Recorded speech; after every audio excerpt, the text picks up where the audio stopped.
अच्छे होंगे और अच्छे तरीके से आप लोग अपनी पढ़ाई कंटिन्यू कर रहे होंगे।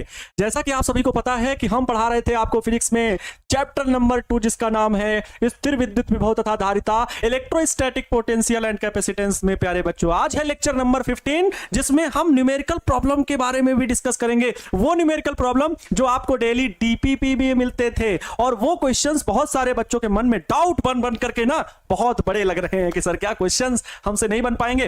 क्वेश्चन तो ठीक ठाक दिए भी गए थे और उसमें कुछ इजी थे, तो उनको तो मैं आपके हवाले करता हूं कि आप ही उनका ऑपरेशन करें। हम जो क्वेश्चंस बच्चों के ज्यादा डाउट वाले थे वो जरूर सॉल्व करेंगे। लेकिन आज बच्चों पहले एक हेडिंग के बारे में डिस्कशन करना है। वो हेडिंग ये है, वो कॉन्सेप्ट ये है, वो टॉपिक ये है कि हम अगर दो आवेशित चालकों को, जैसे एक आवेशित चालक ये है, एक आवेशित चालक ये है, इन दोनों को अगर भिड़ा दें, मतलब टच करा दें, संपर्क में ले आए, तो इनमें आवेश कैसे दौड़ेगा, आवेश का वितरण किस प्रकार होगा, और अगर आवेश वितरण हुआ, एक बॉडी से दूसरी बॉडी में आवेश गया, तो क्या ऊर्जा में कोई हानि भी होगी, और ऊर्जा में हानि होगी तो कितनी होगी।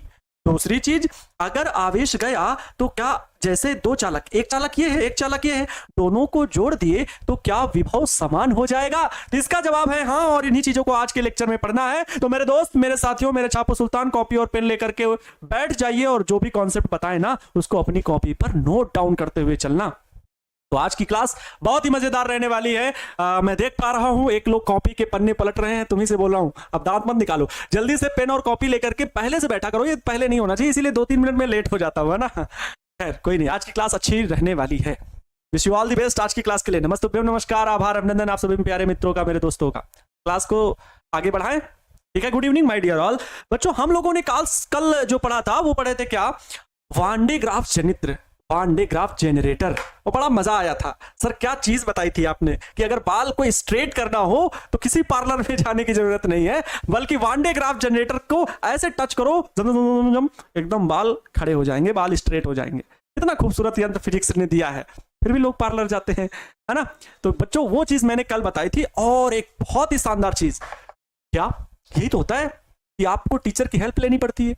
वो तो पूरा थ्योरेटिकल था वान डे ग्राफ जनरेटर, फिर भी आपने ऐसा बताया कि आज तक मुझे वो दिमाग में बैठा हुआ है। सर आपको बताएं हम, अगर आप ना कुछ बताए ना फिर भी मैं बता दूंगा कि ये सर भू संपर्कित एक आधार है, इसमें 2 प्लेट ऐसे लगी हुई हैं, ऊर्ध्वाधर स्तंभ, और जिनके ऊपर एकदम सर जल्दी से बना के बता दूंगा, एक बड़ा सा गोला है, एक पुली यहां लगी है, एक पुली यहां लगी है, इन दोनों पुली को एक रबड़ बेल्ट से जोड़ दिया गया है, और यहां पर एक कंघी लगी हुई है जिसे धात्विक ब्रश कहते हैं, एक कंघी सर यहां लगी हुई है, ये है C1, ये है C2, और सर पता क्या है, यहां पर एक विद्युत मोटर लगा दिया गया है, और उस विद्युत मोटर से यहां पर चलाया जाता है इसको, तो ये घिरनी घूमती है ना, ये घिरनी ऐसे यहां पर चक्का लगा होता है, घूमती है, यहां पर भी चक्का लगा होता है, घूमती है। यहां से आवेश सर एक बैटरी जो है वो जोड़ देते हैं, प्लस माइनस डीसी बैटरी जुड़ी होती है जिससे आवेश आता है, और ये आवेश जो है डोरी के माध्यम से ऊपर जाता है, इससे खींच लिया जाता है और सारा आवेश बड़े गोले पर फैल जाता है। सर मुझे पूरी वर्किंग याद है, आपने जैसे सिखाया था हमें, एक एक चीज सर मैं यहां पर बता सकता हूं। और बात रही सर सिद्धांत की, तो 1 नहीं 2 नहीं 3 में सिद्धांत, इसके प्रिंसिपल बता दूंगा। एकदम सर दिमाग में थ्योरी बैठी है कल की, ये मैं रिवीजन करा रहा हूं कल का। सर आपने इतनी जल्दी चित्र बना दिया, हम तो इसको बनाने में बड़ा टाइम लेते हैं सर।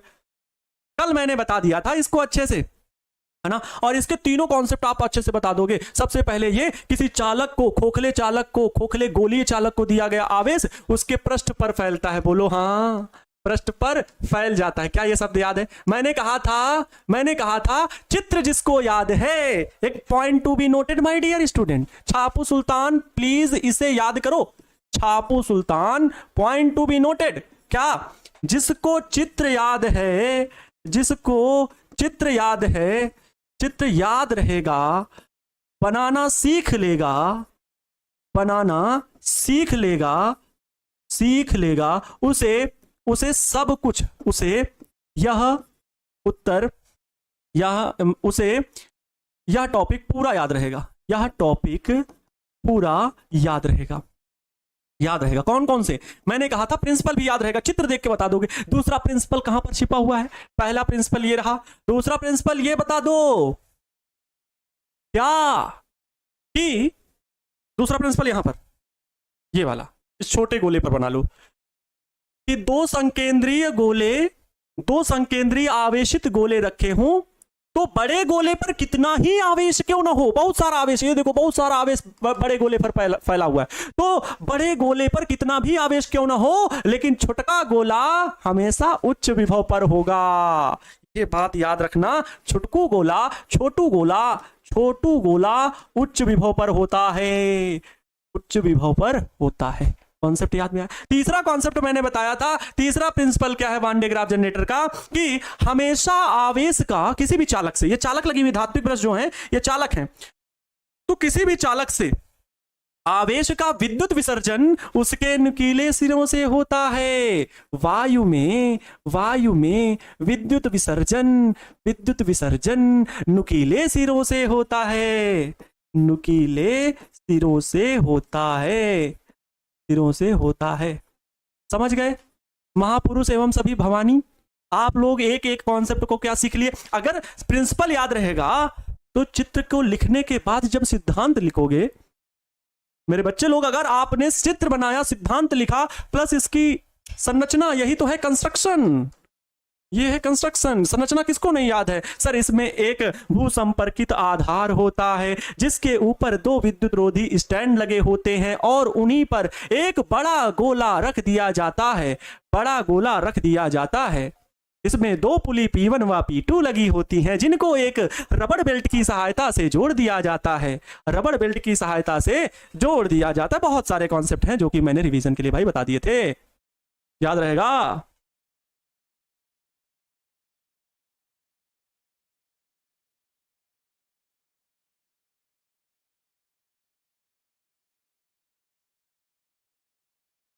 समझ गए भैया? क्लियर? हाँ सर, मुझे चित्र बनाने आ गया। अच्छा बताओ, क्या ये चीज एकदम क्लियर रहेगी हमेशा के लिए? और जिन्होंने नहीं देखा बच्चों, कल ये लेक्चर को देख जरूर लेना। तो मेरे प्यारे प्यारे छापू सुल्तान है ना, मेरे वो महापुरुष और भवानी जी, आप लोग देख लेंगे, ठीक है। अब आगे बढ़ेंगे बच्चों आज के कॉन्सेप्ट पर, आवेशों के पुनर्वितरण पर। मैंने क्या बताया ना, पढ़ाया ऐसा जाएगा, अगर ना समझ में आए तो रुपया वापिस। और ये सिद्धांत चित्र से याद कराने का टेक्निक आप महापुरुषों के जो एंजॉय हैं उन्हीं के पास मिलेगा, क्योंकि ये स्ट्रेटजी खुद से बनाई हुई है, कोई कहीं पर भी पूरे यूट्यूब और जहां पे इतिहास में चले जाना और कहीं पर मिल जाए तो मुझे बता देना कि सर यहां पर आप ये चीज कहीं की लेकर के आए हो। ये खुद की रिसर्च की है कि सिद्धांत मैं इन्हीं चित्र से निकाल करके बता दूंगा कि यहां पर सिद्धांत क्या छिपा हुआ है, वो चीज मैंने याद करने के लिए आपको बोला है। चलिए बच्चों आगे बढ़ते हैं, हम लोग अगली हेडिंग जो पढ़ेंगे वो पढ़ेंगे क्या, आवेशों का पुनर्वितरण किस प्रकार से होगा। तो यदि 2 आवेशित चालकों को जोड़ा जाए तो उनका उभयनिष्ठ विभव क्या होगा, इस पर लिखेंगे बच्चा पार्टी। तो हेडिंग लिखने के लिए महापुरुष तैयार हो जाओ, ठीक है। हेडिंग लिखने के लिए 2 आवेशित चालकों को जोड़ने पर, 2 आवेशित चालकों को जोड़ने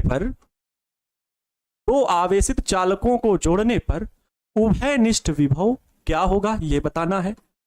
उभयनिष्ठ विभव कामा आवेशों का पुनर्वितरण किस प्रकार होगा वो भी बताना है। आवेशों का पुनर्वितरण का मतलब समझ लो, जैसे ही आवेशों को जोड़ा गया तो आवेशों का वितरण किस प्रकार हुआ, आवेशों का पुनर्वितरण तथा ऊर्जा ह्रास के बारे में बताना है। ऊर्जा ह्रास बच्चों आप एक चीज जान लो, जब आवेशों को जोड़ा जाएगा तो उनमें कुछ ना कुछ ऊर्जा ह्रास होगा ही होगा। क्लियर है? हाँ सब राजी खुशी? हाँ ये बात ठीक है। हाँ तो 2 आवेशित चालकों को जोड़ने पर उभयनिष्ठ विभव क्या होगा, आवेशों का पुनर्वितरण तथा ऊर्जा ह्रास। सर बताएं, आप जब बताते हो ना तो प्रश्न नहीं बताए, और हमें प्रश्न नहीं बताए तो मुझे समझ में नहीं आता प्रश्न कैसे पूछा जाएगा। तो इससे रिलेटेड प्रश्न क्या क्या बनेंगे वो मैं इसको डेरिवेशन जो भी बातें इसको लिखने के बाद आपको बताऊंगा। क्लियर माय डियर छापू सुल्तान? क्लियर हुआ? अब तुम दांत मत निकालो, पहले लिखोगे बच्चों। अगर कोई 2 चालक हैं, जैसे मेरे पास कोई 2 चालक है, बताए कैसे, एक तो चालक ये है और एक चालक ये 2 चालक है। ये 2 चालक का ये स्टैंड है, स्टैंड ये और एक स्टैंड ये दोनों चालक कहीं पर बच्चों रखे हुए हैं, चुपचाप रखे हुए थे। ध्यान से सुनना, ये दोनों चालक कहीं पर रखे हुए थे। हुआ ये कि हमने देखा कि इस पर आवेश Q1 है, इसको जब इसकी धारिता C1 है, इसे जब Q1 आवेश दिया गया तो इसका विभव V1 हो गया। इसकी धारिता जो है वो C2 है, लेकिन जब इसे आवेश हमने Q2 दिया तो इसका विभव V2 हो गया। ये चीज हो गई, ठीक है। यहां पर वही चीज हम लिखेंगे भी, ऐसा नहीं है, मैं गलती नहीं करूंगा, गलती बिल्कुल भी नहीं करूंगा। माना दो आवेशित चालक, पूरा माना फलाना धमाका वैसा ही लिखूंगा। माना दो आवेशित चालक जिनकी धारिताएं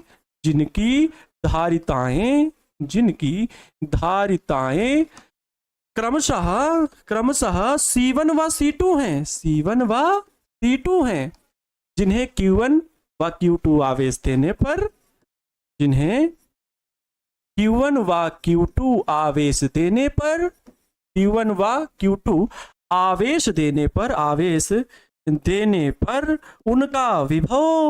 उनका विभव V1 व V2 हो जाता है।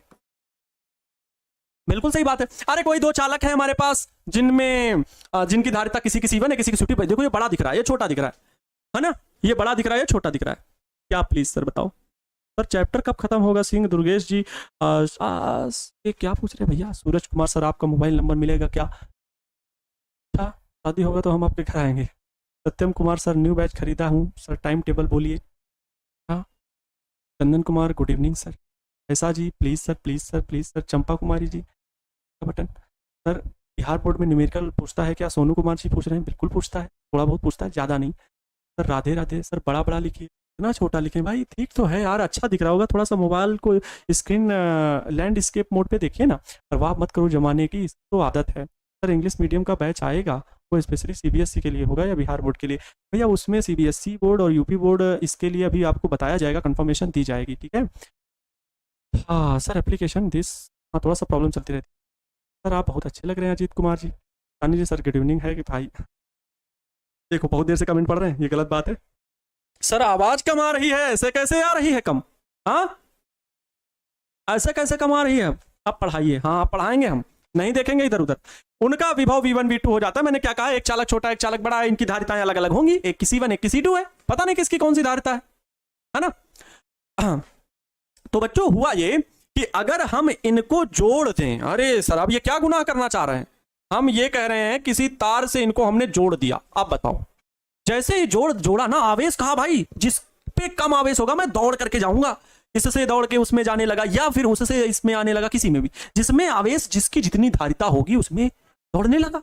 इस पर आवेश बदल गया, Q1 डैश हो गया, इस पर आवेश बदल गया, Q2 डैश हो गया। लेकिन बच्चों जब दोनों ही चीजें जुड़ जाएंगी तो विभव सेम हो जाएगा, और इस स्थिति में विभव जो होगा वो उभयनिष्ठ होगा। इसी को कहते हैं उभयनिष्ठ विभव। इसी को क्या कहते हैं? उभयनिष्ठ विभव कहते हैं, ठीक है।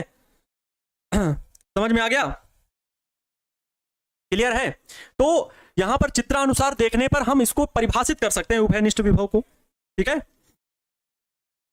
देखो, दोनों आवेशों को बच्चों, या दोनों चालकों को आप चित्र से देख लीजिए।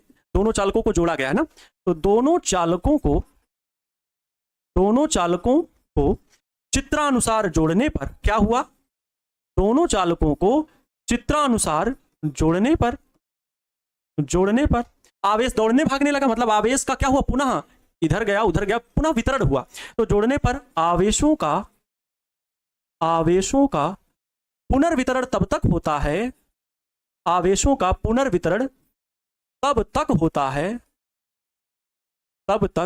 होता है जब तक कि उनका विभव समान ना हो जाए।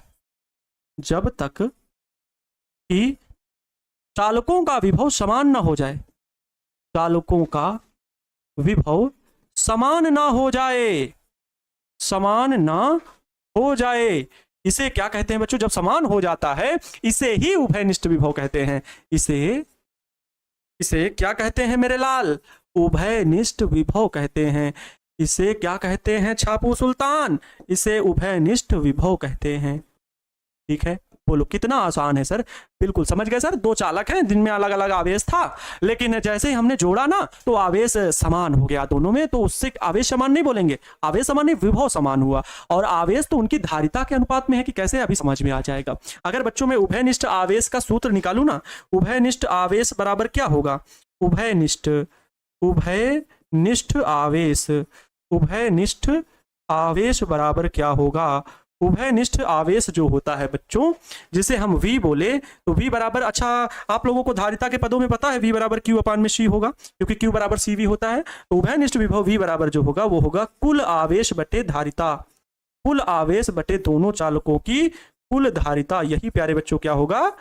उभयनिष्ठ विभव का सूत्र होगा। अब कुल धारिता कितनी होगी, कुल आवेश कितना? तो दोनों का कुल आवेश कितना बच्चों? Q1 plus Q2, Q1 plus Q2 बटे में कुल धारिता कितनी? C1 plus C2। लेकिन बच्चों बताओ Q1 की वैल्यू क्या होगी? Q1 की वैल्यू होगी C1V1, C1V1। लेकिन बच्चों अगर विभव समान हो जाए तो हम ये भी कहेंगे कि Q1 बराबर C1 तो धारिता, लेकिन विभव V जो होगा वो समान होगा, है ना? जब आवेशों का पुनर्वितरण हो जाएगा, पहले तो Q1 है आवेश, पहले जब जुड़ा नहीं है तो कुल आवेश Q1 प्लस Q2 लिख रहे हैं। जब लेकिन बटना शुरू हो गया तो Q1 डैश Q2 डैश हो गया, तो यहाँ Q1 dash plus Q2 dash लिखेंगे। लेकिन अभी अगर Q1 Q2 लिखा हुआ है तो Q1 की value C1V1, C1V1 plus C1V1 plus बच्चों Q2 की वैल्यू C2V2, C2V2 बटे में बच्चों क्या? C1 plus C2, C1 plus C2। ये बच्चों उभयनिष्ठ विभव, उभयनिष्ठ हमने आवेश लिख दिया क्या? उभयनिष्ठ विभव का सूत्र है, आवेश नहीं। उभयनिष्ठ विभव बराबर होगा कुल आवेश बटे कुल धारिता, कुल आवेश बटे बच्चों कुल धारिता, ठीक है? कुल आवेश बटे कुल धारिता।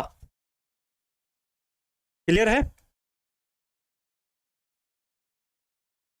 लेकिन जैसे ही हमने इनको जोड़ दिया तो इन पर आवेश क्रमशः Q1 डैश और Q2 डैश हो गया। तो आइए बढ़ते हैं आगे कि चालकों को जोड़ने पर, है ना, चालकों को जोड़ने पर क्या हो रहा है? चालकों को जोड़ने पर बच्चों, चालकों को जोड़ने पर आवेशों के पुनर्वितरण के बाद, जोड़ने पर आवेशों के पुनर्वितरण के बाद, पुनर्वितरण के बाद चालकों को जोड़ने पर आवेशों के पुनर्वितरण के बाद चालकों पर आवेश कितना हो जाता है? चालकों पर आवेश Q1 डैश Q2 डैश हो जाता है, Q1 डैश तथा Q2 डैश हो जाता है। अगर बच्चों में Q1 डैश और Q2 डैश की वैल्यू निकालू ना तो Q1 डैश बराबर होगा C1V1 होगा। नहीं बच्चों, विभव अब समान हो गया तो C1V होगा।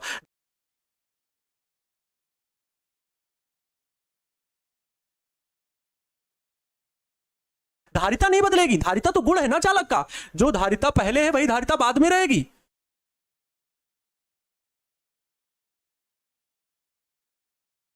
विभव बदल गया है, विभव जब जोड़ा गया तो विभव समान हो गया दोनों का, तो C1V समीकरण नंबर 1 मान लो। तथा प्यारे बच्चों अगर Q2 डैश की वैल्यू निकालेंगे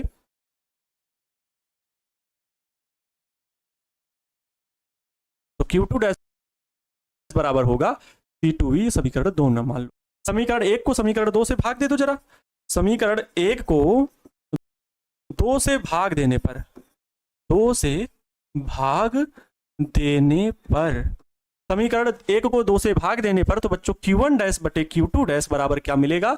C1V बटे C2V बराबर में V से V कैंसिल आउट तो C1 बटे C2। इससे क्या सिद्ध हो रहा है कि आवेशों का पुनर्वितरण जो होता है, आवेशों का पुनर्वितरण चालकों की धारिताओं के अनुपात में होता है। आवेशों का अतः स्पष्ट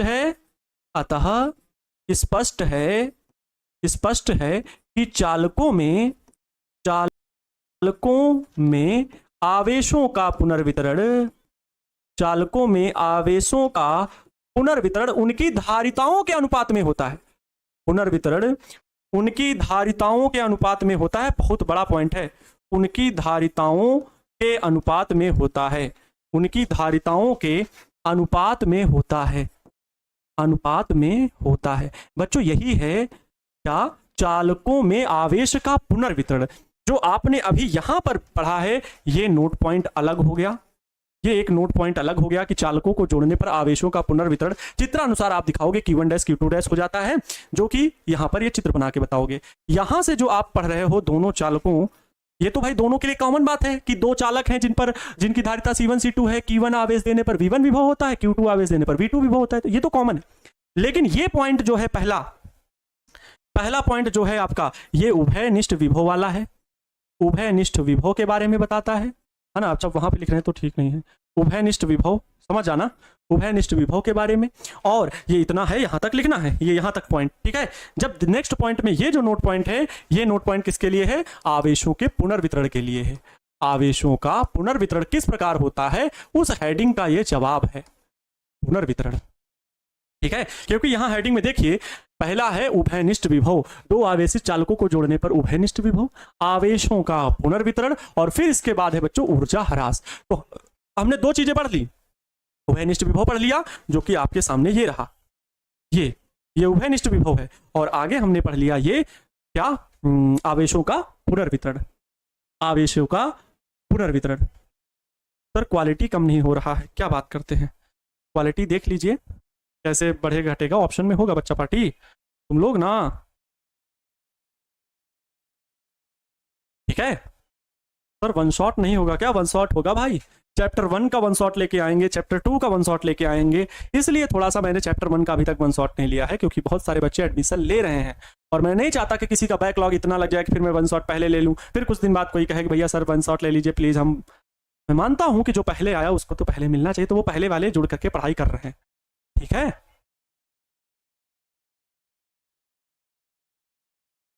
बहुत बढ़िया, चेहरे पे स्माइल और जिंदगी में स्टाइल कम नहीं होना चाहिए। सर आप मेरा मैसेज नहीं देख रहे हैं, प्रभु सबका देखते हैं, और मैं नाम लेकर के बीच बीच में बोलता भी हूँ, लेकिन मैं ज़्यादा समय वहाँ पर नहीं देना चाहता, सिर्फ कमेंट पढ़ता हूँ। सर नेट इतना स्लो चल रहा है, क्या बताएं हम। ये चीज़ें समझ में आ गई, आवेशों का पुनर्वितरण और ये दोनों चालकों का उभयनिष्ठ विभव क्या है। अब बच्चों बात आती है ऊर्जा ह्रास, ये बात भी लिख लेना बहुत जरूरी है कि स्पष्ट है कि दोनों चालकों में जो आवेशों का पुनर्वितरण है, दोनों चालकों में आवेशों का जो पुनर्वितरण है उनकी धारिताओं के अनुपात में आता है, क्योंकि हल करने में देखें कि C1 अनुपात में C2 आया है, ठीक है। अब ऊर्जा ह्रास का मतलब है कि जो प्रारंभिक ऊर्जा रही होगी वो ज्यादा रही होगी और बाद में जो ऊर्जा रही होगी वो कम रही होगी, है ना। बाद में जो ऊर्जा रही होगी वो कम रही होगी। अब हम लोगों को ये चीज ज्ञात करना पड़ेगा भाई, है ना। चलो, तो ऊर्जा का सूत्र तो सभी को पता है। आइए बच्चों अब हम लोग ऊर्जा ह्रास निकालते हैं। चलिए हेडिंग लिखिए। अब नोट पॉइंट में ये तीसरा पॉइंट जो आप हल करने जा रहे हो, अब ये है ऊर्जा ह्रास का, ऊर्जा ह्रास का। चलो ऊर्जा ह्रास निकालिए। एनर्जी लॉस कैसे होगा, ऊर्जा ह्रास क्या होगा, मतलब ऊर्जा में कितनी कमी हुई। पहले चालकों की ऊर्जा अलग रही होगी, तो हम यहां पर लिखेंगे भाई प्रारंभिक चालकों की प्रारंभिक स्थितिज ऊर्जा, चालकों की प्रारंभिक स्थितिज ऊर्जा, गतिज ऊर्जा नहीं है क्योंकि चालक सब रुके हुए हैं। चालकों की प्रारंभिक स्थितिज ऊर्जा, कोई गतिज ऊर्जा नहीं लिख देना, स्थितिज ऊर्जा, ठीक है। टोटल चालकों की कुल प्रारंभिक स्थितिज ऊर्जा माइनस जब जोड़ दिया गया तो चालकों की अंतिम स्थितिज ऊर्जा, चालकों की अंतिम स्थितिज ऊर्जा, अंतिम स्थितिज ऊर्जा, यही हमको हल करना है। ऊर्जा ह्रास कब होगा, ऊर्जा ह्रास तब होगा जब प्रारंभिक ऊर्जा ज्यादा और अंतिम ऊर्जा कुछ ना कुछ घटी ही है, तभी तो हम कहेंगे कि ऊर्जा में कमी हुई। और ऊर्जा में कमी तब निकलता है बच्चों, ऊर्जा में कमी तब निकलती है जब चालकों की प्रारंभिक स्थितिज ऊर्जा हम पहले रखेंगे और उसमें घटाएंगे अंतिम गतिज ऊर्जा, तब हम कहेंगे। जैसे आपके पास 10 रुपए है, खर्च हुए 2 रुपए, तो कैसे निकालोगे, कहोगे 10 माइनस जितने खर्च हुए वो निकालोगे, कितनी कमी आएगी, 8 बता दोगे, 8 की कमी हुई, है ना।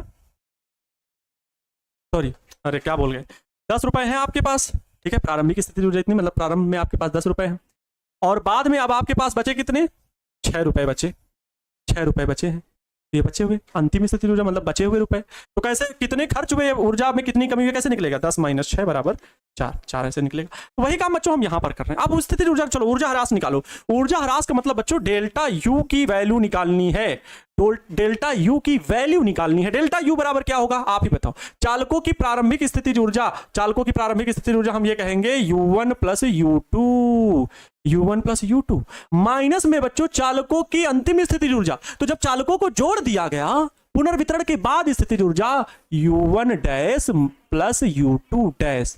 बात समझ में आई, अरे समझ में आया, हाँ सर समझ गए कि ये जो चालक थे पहले इनकी स्थितिज ऊर्जा U1 और U2 है, जब जोड़ दिया गया तो इनका आवेश का पुनर्वितरण हो गया, आवेश दौड़े भागे, इनकी धारिताओं के अनुपात में, तो इनका विभव तो V समान हो गया, लेकिन इनकी स्थिति ऊर्जा भी बदल गई। तो जो स्थिति ऊर्जा बाद में वो U1 dash plus U2 dash लिखा जाए।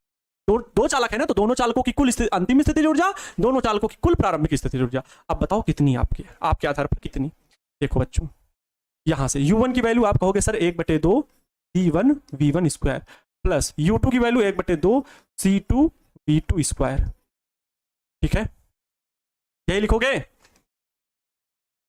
लिखोगे ना, माइनस है, माइनस लगाओ, इसकी वैल्यू लिखिए U1 डैश तो 1/2 C1। लेकिन बच्चों आप बताओ, धारिता तो अलग अलग है लेकिन विभव समान है, C1 V square plus 1/2 U2 की वैल्यू U2 डैश की C2 V स्क्वायर। बच्चों विभव समान होगा, यहां पर जो होगा वो विभव समान होगा। अच्छा आप ही बता दो, क्या 1/2 1/2 1/2 1/2 सब जगह कॉमन है, तो 1/2 बच्चों बाहर कर लीजिए, 1/2 बाहर, बड़ा ब्रैकेट बनाइए।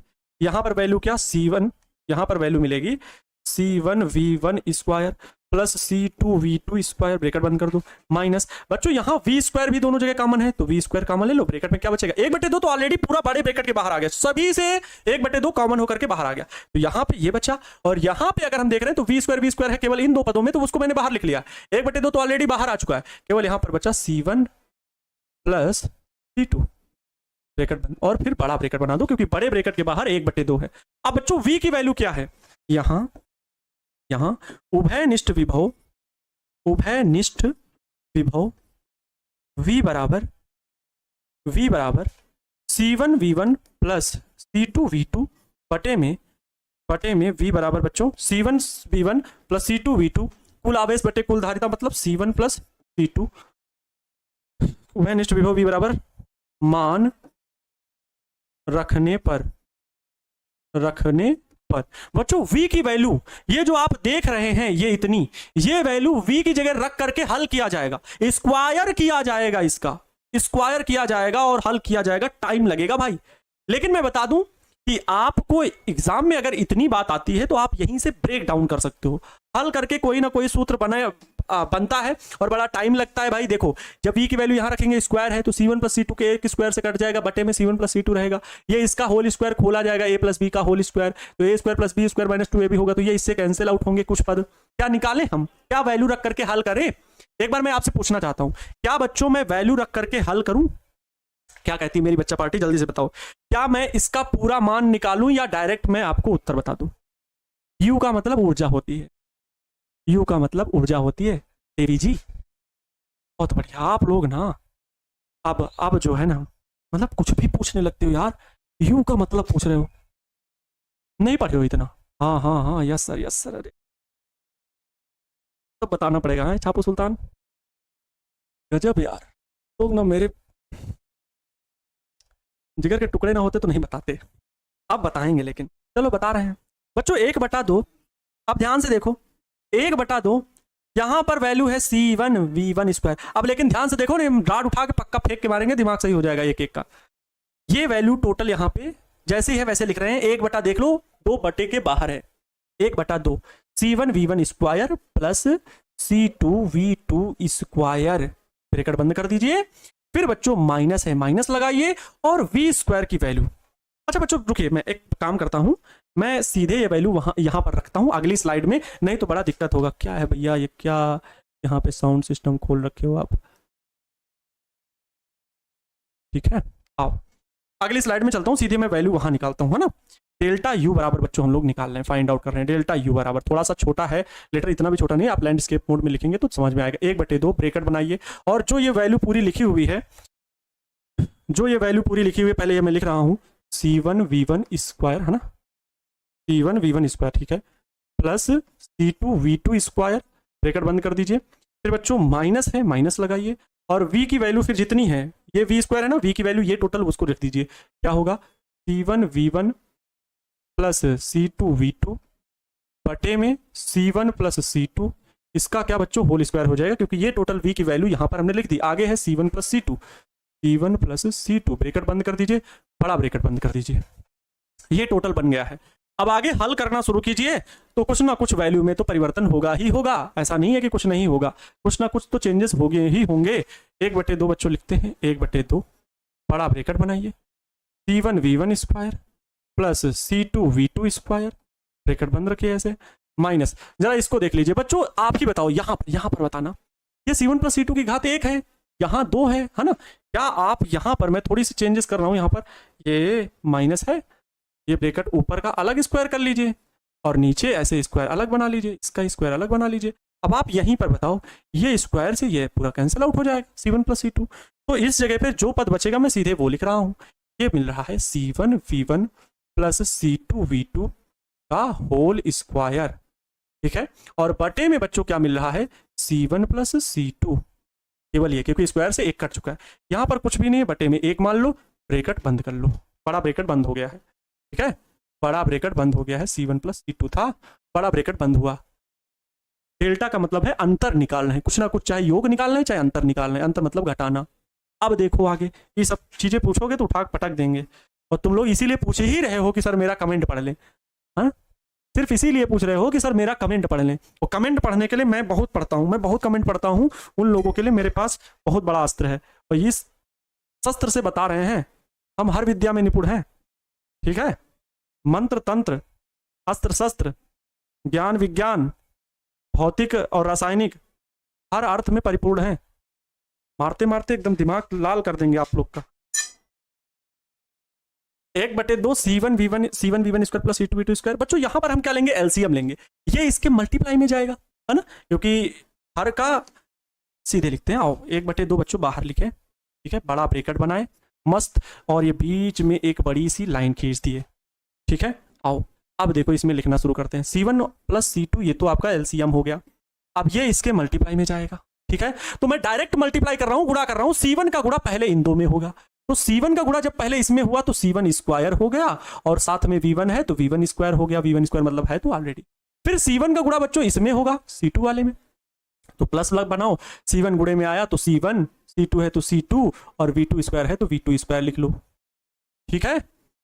फिर आगे प्लस C2 का गुणा इन सब में होगा, तो प्लस C2 का गुणा इसमें करिए तो C1 C2, क्योंकि समान पद नहीं है, अगर C2 यहां है C2 यहां भी होता तो स्क्वायर हो जाता, लेकिन नहीं है तो C1 और C2 लिखे, आगे V1 स्क्वायर है V1 स्क्वायर लिखेंगे, प्लस लिखिए, और फिर ये C2 V2 स्क्वायर लिखा है, तो ये C2 का गुणा जब C2 में होगा तो C2 स्क्वायर हो जाएगा, C2 स्क्वायर और ये V2 स्क्वायर, ये एक पद कंप्लीट हुआ। अभी और बड़ा ये लाइन, और बड़ी लाइन हमको खींचनी पड़ेगी, ये देखो, अब देखो बच्चों क्या है, अब आगे देखिए, ये C1V1 प्लस C2V2 का होल स्क्वायर, इसके हर में तो ऑलरेडी है, इसके हर से इसको भाग देंगे एलसीएम वाले तो कट जाएगा, सीधे इसकी वैल्यू स्क्वायर करनी है, लेकिन ये माइनस का भी गुणा अंदर कराते हुए चलना डायरेक्ट। ये लिखा है a प्लस बी का होल स्क्वायर, तो ये बनेगा a square plus B square plus 2ab, तो चलो a स्क्वायर पहले लिखो, a स्क्वायर मतलब बच्चों प्लस का C1 स्क्वायर V1 स्क्वायर, लेकिन ये वाला माइनस जब इसके अंदर घुसेगा तो ये माइनस कर देगा, माइनस हो गया बच्चों। जब a प्लस बी का होल स्क्वायर करते हैं तो a square plus B square होता है, लेकिन ये वाला माइनस इसको माइनस कर देगा, b स्क्वायर मतलब C2 स्क्वायर V2 स्क्वायर, ठीक है। फिर प्लस का 2ab होता है बच्चों, लेकिन माइनस का 2ab हो जाएगा, क्योंकि ये माइनस उसको माइनस कर देगा प्लस को, तो 2ab, तो 2 पहले लिखेंगे, फिर ab, तो a है बच्चों C1V1 और b है C2V2, तो C1V1 C2V2 ये लिखेंगे, ये ब्रैकेट, ये टोटल बड़ा ब्रैकेट बंद, टोटल बड़ा ब्रैकेट बंद। अब बच्चों इसको थोड़ा सा और नीचे लिखो, ओहो, इसको थोड़ा सा और बीच में एकदम लिखो तो ज्यादा अच्छा लगेगा, C1 प्लस C2, ये।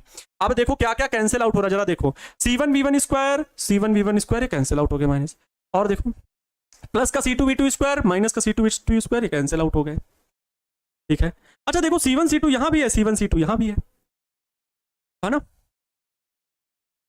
C1 C2 यहां भी है, C1 C2 यहां भी है, C1 C2 कॉमन ले लेंगे तो मिलेगा क्या, देखो 1/2 बड़ा ब्रैकेट, C1 C2 कॉमन लेंगे, V1 स्क्वायर V2 स्क्वायर मिलेगा, -2 C1 V1 plus C2 V2 है, कोई बात नहीं। हम बच्चों अगर यहाँ पर केवल C1 कॉमन लें, V1 स्क्वायर V2 स्क्वायर, कुछ ना कुछ तो बनेगा, चलो लिखते हैं बच्चों, यहाँ पर C1 C2 और C1 C2 कॉमन ले लेंगे तो बचेगा क्या, V1 square plus V2 square, V1 square plus V2 square. आगे देखो वो लिखा हुआ है -2 C1 C2, अच्छा हाँ देखो एक बात मैं यहाँ पर एक स्टेप कम कर लूंगा, आराम से कम कर लूंगा बच्चों। देखो यहाँ पर C1 C2 यहाँ भी है, C1 C2 यहाँ भी है, जो बचे हुए पद हैं C1 C2 यहाँ भी है, तो ये कॉमन ले लीजिए। C1 C2 सभी पदों से कॉमन ले लीजिए, तो छोटे ब्रैकेट के अंदर क्या बचेगा, C1 C2 कॉमन ले लिया, तो इसको पहले मैं लिख रहा हूँ V1 वाले को, तो V1 स्क्वायर पहले लिखा, फिर प्लस है और C1 C2 तो बाहर कॉमन ले लिया ना, ये छोटा ब्रैकेट है भाई, ये छोटा ब्रैकेट है क्योंकि बड़ा ब्रैकेट पहले ऑलरेडी बना हुआ है, तो ये छोटा ब्रैकेट, ये बचेगा V2 स्क्वायर। यहां से भी बच्चों C1 C2 कॉमन ले लिए हैं, तो केवल बचेगा -2 C1 C2 तो कॉमन ले लिए, बचा V1 V2 ब्रैकेट बंद कर दीजिए, फिर बड़ा ब्रैकेट बंद कर दीजिए, और बटे में ऑलरेडी बच्चों ये क्या लिखा हुआ है, C1 + C2 लिखा हुआ है। अब आप बताओ ये क्या लिखा हुआ है, V1 + V2 V1 square + V2 square -2 V1 V2, ये लिखा हुआ है V1 - V2 का होल स्क्वायर, तो ये आ जाएगा आगे बच्चों 1/2 C1 C2 बटे में C1 + C2, ठीक है, C1 + C2 और इनटू में ये है बच्चों V1 - V2 का होल स्क्वायर, और यही है बच्चों डेल्टा U की वैल्यू, यही है ऊर्जा ह्रास। डेल्टा U की ये वही महत्वपूर्ण वैल्यू है जिसके लिए हम लोग इतनी गणना किए, इतना मैंने समझाया, ये वही मान है जिसके लिए मैं इतना परेशान था।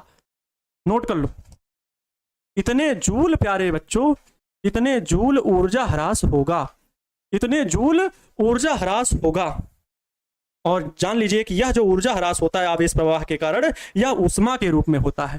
ठीक है, लिख दे रहा हूं, चालकों में आवेश प्रवाह के कारण, चालकों में आवेश प्रवाह के कारण, जब आवेश दौड़ता है तो ऊर्जा ह्रास होता है, आवेश प्रवाह के कारण, चालकों में आवेश प्रवाह के कारण यह ऊर्जा ह्रास मतलब ऊर्जा में कमी, ह्रास का मतलब कमी, ऊर्जा में कमी, ऊर्जा ह्रास ऊष्मा के रूप में होता है। याद रखो, कहोगे ना कि ऊर्जा तो कभी मरती नहीं है, क्योंकि ऊर्जा संरक्षण का सिद्धांत हम लोगों को पता है, तो ऊर्जा कहां गई, ऊष्मा के रूप में, यह ऊर्जा ह्रास ऊष्मा के रूप में मुक्त होती है, ऊष्मा के रूप में मुक्त होती है। क्लियर है प्यारे बच्चों ये चीज? ये दोबारा बताने वाला कैलकुलेशन नहीं है कि सर दोबारा बता दीजिए, फिजिक्स है मेरे दोस्त, क्लियर है, ये फिजिक्स है, और एक एक टॉपिक क्लियर हो गया होगा इतनी बात से। सर इतना कैलकुलेशन तो कुछ भी नहीं है मैथ्स में।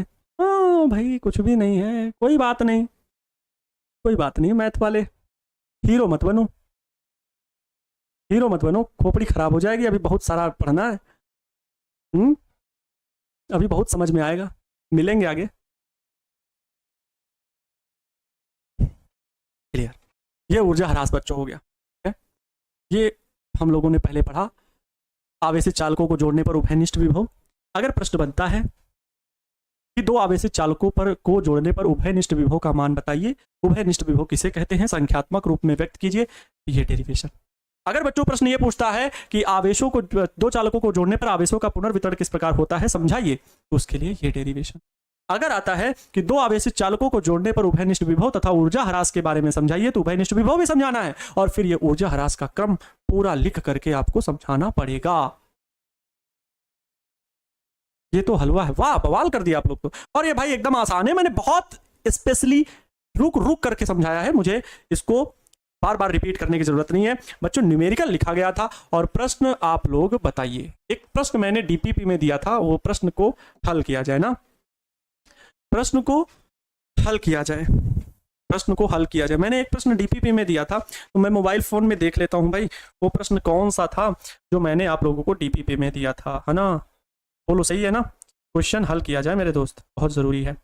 एक प्रश्न दिया था जिसको मैंने एक दिन कमेंट में पढ़ा था कि सर ये प्रश्न बता दीजिए प्लीज रिपीट कर दीजिए, है ना? तो आइए बच्चों, एक प्रश्न जो था वो मैं लिखता हूं और फिर हल करता हूं। न्यूमेरिकल प्रॉब्लम अब शुरू हो रहा है, ठीक है? कल मैं न्यूमेरिकल प्रॉब्लम और अच्छे से जब बताऊंगा, तो पहले एक बार चैप्टर के फार्मूले भी आपके साथ डिस्कस करूंगा कल की क्लास में, ठीक है? लेकिन अभी बच्चों जो न्यूमेरिकल प्रॉब्लम ज्यादा जरूरी है उसको पढ़ लेते हैं, क्योंकि डीपीपी का ये क्वेश्चन था क्या, धातु के दो गोलों के व्यास, धातु के दो गोलों के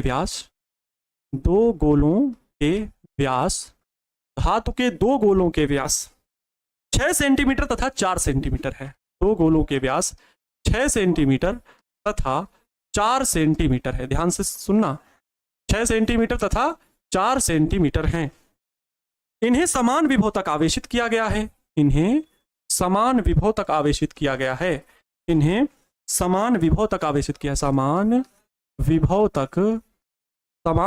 तक आवेशित किया गया है, आवेशित किया गया है, समान विभव तक आवेशित किया गया है। प्रश्न में कह रहे हैं कि गोलों के आवेश के पृष्ठ घनत्वों का अनुपात ज्ञात कीजिए। गोलों के आवेश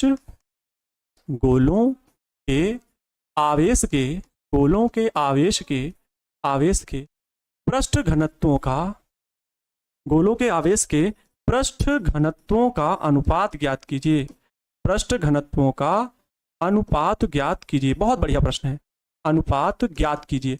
ऐसे प्रश्नों को हल करने के लिए बच्चों मैंने हमेशा से कहा है, कोई भी न्यूमेरिकल कभी भी पूछे, आपको वही टेक्निक अपनानी है जो आपको मैंने बताया है। क्या बताए हो सर आप? सर मैंने तो पढ़ा नहीं है आपका वो क्लास, मैं नहीं पढ़ी हूँ, या मैं नहीं पढ़ा हूँ?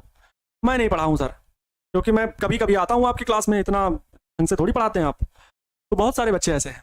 मैं आपको बता दूं बच्चों, जब भी न्यूमेरिकल प्रॉब्लम आए तो फिगर जरूर ड्रा करो और पूरे प्रश्न को दिमाग में एक बार पूरा समझने का प्रयास करो। धातु के दो गोलों के व्यास, तो सबसे पहला काम है दो गोले बना लो। एक बड़ा गोला देख रहे हो 6 सेंटीमीटर का है, तो इसका टोटल व्यास 6 सेंटीमीटर का है। तो आप इतना तो मन ही मन स्पीड में समझ ही सकते हो कि इसकी त्रिज्या जो है वो 3 सेंटीमीटर की होगी, है ना?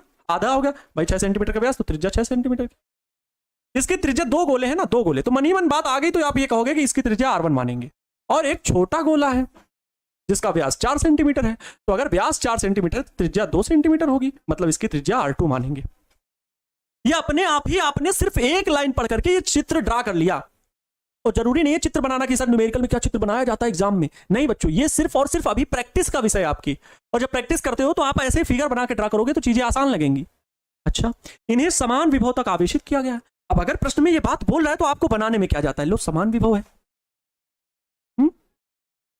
गोलों के आवेश के पृष्ठ घनत्वों का अनुपात ज्ञात कीजिए। मतलब इस गोले का पृष्ठ घनत्व कुछ भी होगा, सिग्मा से लिखते हैं। इसकी त्रिज्या अलग है तो पृष्ठ घनत्व अलग होगा, सिग्मा 1। इसके आवेश पर जो फैला होगा वो उसका पृष्ठ आवेश घनत्व अलग, सिग्मा 2। अब जो मैं सोच रहा हूं क्या वही आप सोच पा रहे हो? क्या इसका विभव अलग अलग है, त्रिज्या अलग, इसकी त्रिज्या अलग, तो इसका क्षेत्रफल भी तो अलग अलग होगा। मतलब इसकी धारिता अलग अलग होगी बच्चों, धारिता अलग अलग, C1 व C2। ठीक, पूछ यहां पर यह रहा है कि पृष्ठ घनत्व का अनुपात दोनों चालकों के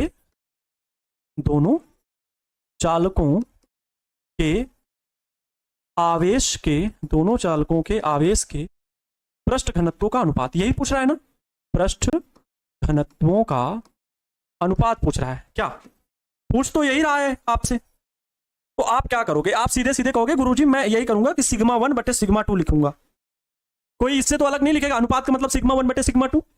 आपका भी दिमाग यही कह रहा होगा। विभव कहां चले गए अभी? सिग्मा पृष्ठ अनुपात, अरे भाई यही तो लिखोगे ना, पृष्ठ घनत्व सिग्मा 1 बटे सिग्मा 2, पृष्ठ घनत्वों का अनुपात तो ज्ञात कीजिए। तो आपने सिग्मा 1 सिग्मा 2 लिखा है, कोई दिक्कत? अब सिग्मा 1 बटे सिग्मा 2 जो है, पृष्ठ घनत्व का सूत्र क्या होता है? सिग्मा इक्वल टू Q अपान में A होता है सर, होता है ना? क्या मैं यहां पर Q अपान में A लिखूंगा? आवेश अलग है Q1, क्षेत्रफल अलग है A1 बटे में, क्या इसके लिए पृष्ठ घनत्व का आवेश Q2 बटे A2 लिखूंगा? अब अगर ये बात है तो सर बिल्कुल सही है, Q1 बटे A1 लिखोगे आप और ये A2 पलट करके ऊपर जाएगा, A2 बटे में Q2 लिखेंगे। लेकिन क्या यहां आवेश पता है कि इनमें अलग अलग आवेश कितना है? नहीं पता। धारिताएं अलग अलग हैं, इस बात का हम जिक्र कर सकते हैं कि भाई इसकी धारिता अलग, इसकी धारिता अलग। विभव इन्होंने कहा समान, दिमाग दौड़ाओ, इन्होंने विभव की चर्चा कर दी समान। क्या इस सूत्र में कहीं अभी भी विभव की चर्चा है? क्या इस जो हमने पृष्ठ घनत्वों का अनुपात बनाया, क्या यहां पर विभव है? और अगर नहीं है तो कैसे आ सकता है? इस बारे में सोचो, इंटरप्रिटेशन का काम शुरू करो। कैसे आ सकता है? क्या क्षेत्रफल का कोई सूत्र है जिसपे विभव आ जाए? क्या आवेश का कोई ऐसा सूत्र है इन पदों में जो हमने बनाया है चित्र, उसके आधार पर कि Q1 की वैल्यू हम लिख सकें? है सर, है, मेरे दिमाग में सब चल रहा है। Q1 की वैल्यू है C1 और V1, लेकिन V1 नहीं क्योंकि विभव दोनों का समान है। ठीक है, बटे में बच्चों A1 है। A1 आप कहोगे कि गोले का क्षेत्रफल क्या होता है? 4 पाई R स्क्वायर। तो A1 मतलब क्या हो जाएगा बच्चों? 4 पाई, A1 है R1 स्क्वायर इनटू में, आप बताओ A2 की वैल्यू क्या होगी? 4 पाई r2 बटे में Q2 की वैल्यू क्या होगी, जैसे C1V वैसे C2V लिखेंगे। अब आप ये जिक्र यहां पर हमसे कहोगे कि सर 4 पाई को 4 पाई से मार दो, ये दोनों लोग एक दूसरे को मार देंगे, खत्म कर देंगे। V से V को सर खत्म कर दीजिए, दोनों लोग एक दूसरे को बर्बाद करेंगे, फालतू का क्यों रखे हो। आओ, जब नहीं रखना है तो कोई बात नहीं, सिग्मा 1 बटे सिग्मा 2, आगे बच्चों क्या है C1R2 अच्छा C1R2 चलो लिख लो, अच्छा C1R2 बटे में बच्चों ये C2 और R1 स्क्वायर चलो लिखो। अब C1 की वैल्यू, किसी गोले की धारिता, विलगित गोली चालक की धारिता 4 पाई एप्सिलॉन नॉट R होता है। C1 है पहले चालक की तो R1 लिखेंगे, इनटू का R2 है ऊपर, R2 लिख दो, बटे में C2 R2 C2 दूसरे चालक की धारिता 4 pi epsilon not R2, R1 है इनटू में R1 लिख दीजिए। क्या हो रहा है यहां, कौन किसको बर्बाद कर रहा है, 4 पाई एप्सिलॉन नॉट को बर्बाद कर रहा है। R2 से एक R2 बर्बाद हो रहा है, R1 से एक R1 का R1 बर्बाद हो रहा है, R2 बटे R1 बन रहा है। मतलब बच्चों यहां पर केवल बचा R2 बटे R1, और R2 बटे R1 की बात करें तो R2 की वैल्यू है 2, और बच्चों R1 की वैल्यू बात करें तो वो है 3। इस प्रकार से सिग्मा 1 बटे सिग्मा 2 जो आया, इस प्रकार जो बच्चों सिग्मा 1 बटे मतलब पृष्ठ घनत्व का अनुपात सिग्मा 1 बटे सिग्मा 2 2:3 आ गया। यही आप लोगों को ज्ञात करना था, ये इस सवाल का आंसर हो गया। ठीक है, ये इस सवाल का आंसर हो गया। क्लियर, आसान था, मस्त था, मजेदार था। अब कल के लिए आप लोगों का जो होमवर्क है, होमवर्क ध्यान से सुनेंगे। पूरे चैप्टर की आप लोगों को फार्मूला सीट बनानी है। ठीक है, फार्मूला सीट बनानी है, ये आप लोगों का काम होगा। फार्मूला सीट बनाना है, पूरे चैप्टर की कल फार्मूला सीट बनाना है। कल हम करवाएंगे न्यूमेरिकल आप लोगों के, तो न्यूमेरिकल प्रॉब्लम सॉल्व की जाएगी, एनसीईआरटी के भी क्वेश्चन होंगे और रेफरेंस बुक के भी क्वेश्चन होंगे, याद रखिएगा सारे प्रश्न होंगे। क्लियर, कल होंगे न्यूमेरिकल प्रॉब्लम सॉल्व। आज के लिए प्यारे बच्चों इतना ही। आपके प्यार, सपोर्ट और सहयोग के लिए शुक्रिया। क्लास अच्छी लगी होगी, उम्मीद है एक एक टॉपिक समझ में आया होगा, थोड़ा कम समझ में आया है लेक्चर को दोबारा देखना। जैसा कि मैं हमेशा कहता हूं, माँ तेरे पसीने की हर एक बूंद को मैं मोती सा चमकाऊंगा, तू सपने बड़े देखना, उसे पूरा करके मैं दिखाऊंगा। वक्त हो चुका है आपसे विदा लेने का, मन तो नहीं कर रहा है जाने का, लगता है थोड़ी देर बातें कर लें, लेकिन बच्चों फिर इसके बाद 11th की क्लास है, तो सफलता बैच की भी पढ़ाना है। तो आज के लिए इतना ही। खुश रहे, मस्त रहे, मन लगा करके पढ़ाई करते रहें, रख हौसला, वो मंजर भी आएगा, प्यासे के पास चलकर समंदर भी आएगा, थककर मत बैठ है मंजिल के मुसाफिर, मंजिल भी मिलेगी और मंजिल के मिलने का मजा भी आएगा। Thank you so much, wish you all the best, जय हिंद, वंदे मातरम।